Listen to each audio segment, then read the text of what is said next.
Well, today I'm going to go over a little video on how to prevent a 7-pin disaster.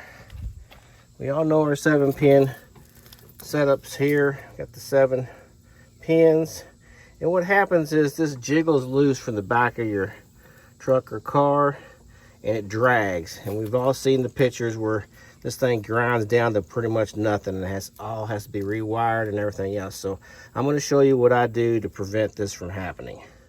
So what we have on the back of most vehicles, you have this cover that goes on here, and you pull your cover up and you plug that in, and it has a notch at the top where your plug goes in. And what a lot of people don't realize is this cover here is spring loaded, and it's designed to actually hook into the top of the here's your plug. And it is actually designed to where when you flip this thing up, that cover actually catches this back half right here and keeps that from pulling out. And so I'll just show you what I've done here to do mine. And I use these Velcro strips here, and I'll show you how I do that when I get it hooked up.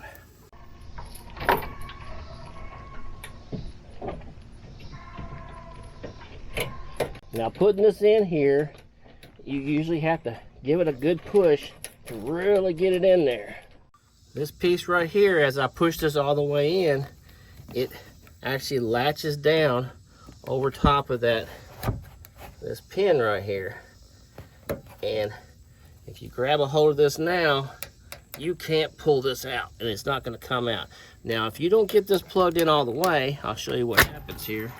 If you plug it in and you can't get it all the way, and this doesn't come up against here, then that doesn't snap, and this whole piece can pull out and fall down. So this is how I prevented this. I'm going to show you what I do to keep this from happening.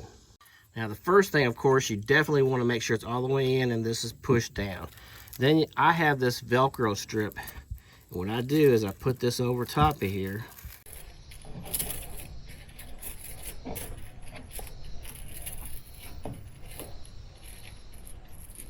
So what I've done is I've tightened this Velcro strip around here, and it catches on these two.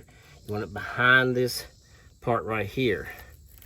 And that way it keeps this cover down. That way if your spring was to break in here or anything like that, it's not going to come loose. That's just an extra feature.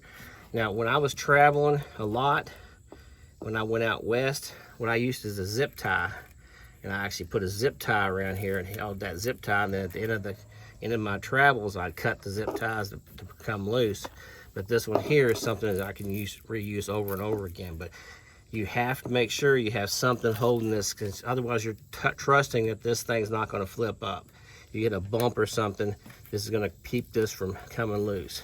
You can't even push that apart. So I hope that helps you out, and that's just something I wanted to show you, because a lot of people get these and I see what happens to people. You know, they may not have it happen. It's just that one time it doesn't get seated in there properly, it comes loose, and it becomes a disaster with your 7-pin. So hope that helps you out, and that's about all I have for this RV short.